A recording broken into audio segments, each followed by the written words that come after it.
So what's the best way to go about creating content if you're a musician? And that's a pretty broad question, right? And that's something I've been thinking about here today because I woke up this morning with a text from another musician who I played a gig with last night. He's a great player. And he was asking me, he's like, hey man, I want to start creating content like you. You know, do you have any tips? What are the gear you use? You know, what do I need to do? And I think that's a really good question. And I want to frame it to you like this way. So if you're a musician, you know, take your instruments and now think if there's somebody who is a younger and up and coming and asking you about your instrument, saying, what's the best way for me to get good at this instrument? You know, or what's the one piece of gear I need for this instrument to get more gigs? And just think about that for your instruments. And you're probably thinking, that's such a broad question. Like, who am I talking to? What's their skill level? What do they want to do? And really that same thing applies to content. I would say take that same approach in the sense that the quickest path to success is realizing that there's no quick, easy path and that it just takes consistency and it takes experimentation and it takes patience and it's not going to happen in one day. And a really good way to approach this, I say, is if you have something that you're looking at doing, like creating content, frame it in this way. What are your wants and needs around creating content? Do you want to get more gigs? Do you want to get more fans? Do you want to get more followers? You know, all those are slightly different paths, right? And if you can kind of think, what's my goal here? And then approach everything with that in mind. But also think about just like your instrument and that there is no one easy solution other than just time and effort. So that alone is, I think it's worth its weight in gold. Just be consistent. Now I'm just gonna go over a couple quick, easy things, but these are all just like some of them basic, some of them more advanced. But this is just kind of my approach and I'm really glossing over a lot of things. If you're curious about these things, shoot me an email, shoot me a message, shoot me a comment, because there's so many different directions we can go here. But one thing probably most of us have, and if we don't, you should get one of these, is a little mic clip. You can put your phone here. This can clip onto a mic stand, this clip onto a cymbal stand. You can put your phone, you can put your tablet here. Most of us here in Nashville have this. And if there's a part of the set where you don't need charts for, which would probably be most of the set, I would say record a song. Record 3 songs, record it for like 20 minutes and just forget about it. And if you're using your iPhone, you're using your iPad, you know, the camera, the audio may not be the best, right? But it's something, and something is better than nothing. And if you set it record for 20 minutes, chances are you're probably gonna find good 10, 20, 30 seconds that you could use for an Instagram reel. You might find a whole song that you could use for YouTube.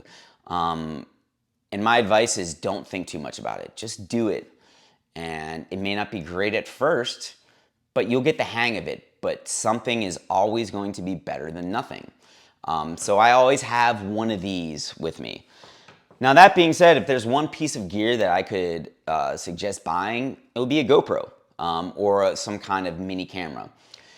And so why I use this is because I don't have to worry about my iPhone or my iPad running out of space or it getting interrupted by a phone call. Also, I can just easily set this on a ledge somewhere, set this on the ground. This is just so easy just to set it and forget it.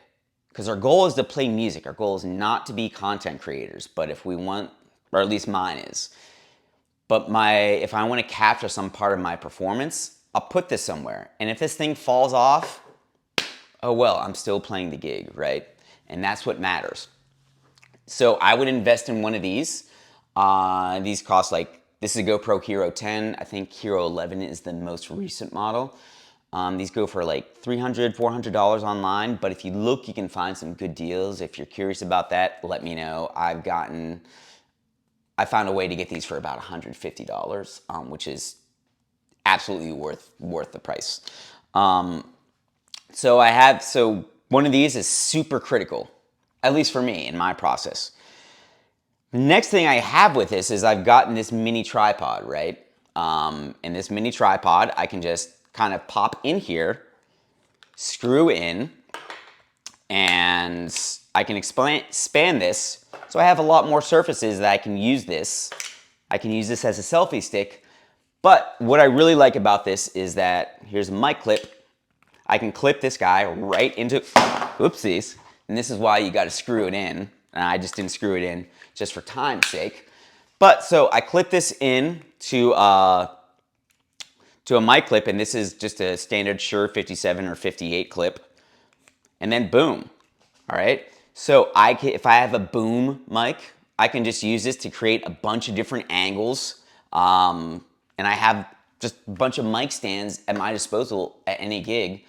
This is a great, easy way without spending a crap ton of money, all right? And having one of these, super important. And the mic on this, really not that bad at all. I actually really like the mic on it. And I've started experimenting with putting different mics into that. And what you need for that is why I have this guy. This is called a media mount. And so what I do is I just pop this in here. And then so this gives me a couple different options here for, because it has a built-in mic, but I can also plug in an external mic here or take the line from an external board, which is really good. But again, that's getting a little bit deeper, and my goal here is just to tell people things that you should have to start with. So I always carry one of these guys, just carry it, like either carry it in a case, or I actually have like this little mini bag that I take with me to every gig. And in this bag, I have things like, I'll have a clip. I'll have a microphone clip. I'll carry things in this pocket like a few extra batteries, a few extra adapters, which can, again, I'm doing a little bit more, I'm starting to get into some more complex things. Like, for example, I've been using a little 4-track recorder here and mounting this on top, and then taking a feed from the board, and then also getting the room mics, and then that's another story. And I'm illustrating that, say, you know, it's still complex, and I'm still figuring it out right now. And everything I've done, I haven't done anything with this setup yet at all. So everything you see on my channels, on my Instagram, on my YouTube, it's just pretty much me with a GoPro. And the onboard mic, or me with my iPhone, or me with my iPad. And I put out all these other like gadgets and gears and things I wanted to talk about to start creating content. But then I realized, well, there's so many complexities and so many different side streets I can go down. But really, the most important thing is to think about being consistent with it. Think about being regular, and sooner or later you find your stride. And if you're just starting out, I would say forget about all the extracurricular stuff. Just use your iPhone. Start like posting a clip a day, a clip every other day, a clip per gig. That's what I try to do. I try at least to get 1 or 2 shots per gig and post that online. And if you just want to keep it to Instagram, cool. If you just want to keep it to Facebook, cool. If you just want to keep it to one platform, that's fine. Just be consistent with it. And what I do is I started using Instagram. I'm also being a little bit more involved with doing stuff on YouTube right now. And this is what this is for. This is YouTube, where I can just kind of talk for a little bit longer and get a little bit more involved. And really, I have 280 YouTube followers. I think I have like 380 Instagram followers. I don't have a big following whatsoever. I am not an influencer whatsoever. But I've talked with 2 people today who are familiar with my videos and really like my work, which is totally mind-boggling and humbling and flattering to me. But those 2 people are also musicians here in town, right? And they have gigs. and they know other people who are looking for gigs, and they've watched my videos. So that's huge for me. And this is why, because my goal is to be able to get more gigs, for people to kind of know who I am. And I don't want to be an influencer. Like, there's nothing wrong with that, but that's not my goal. My goal is to be a musician and have people know what I do as a musician. And if I have examples of my work, and then if I talk about my process, that's really, really helpful. And the musicians in town, they some of them really like what I do, which is, again, mind-boggling to me. But I would rather have 5 musicians in town like my work, follow my work, or watch some of my videos than have 500 random people just watch a video. So I don't really chase numbers. I'm guessing this video may probably get like less than 100 views, which is fine because, one, this is helping out a fellow musician. And if I can help him out, he gets more gigs, he knows me, chances are like he's going to need me for a gig as well. And so I help out a fellow musician, and that's key. But if I'm like talking to musicians, my audience is going to be a lot smaller. But that audience is also really targeted. Those are the people that want to hire me or that I am speaking to. So it's really, for me, it's not a numbers game. It's not a clout game. I've just started doing this, I think maybe in March of this year, being consistent with my YouTube. And I just was going to do this for a year and see what happened.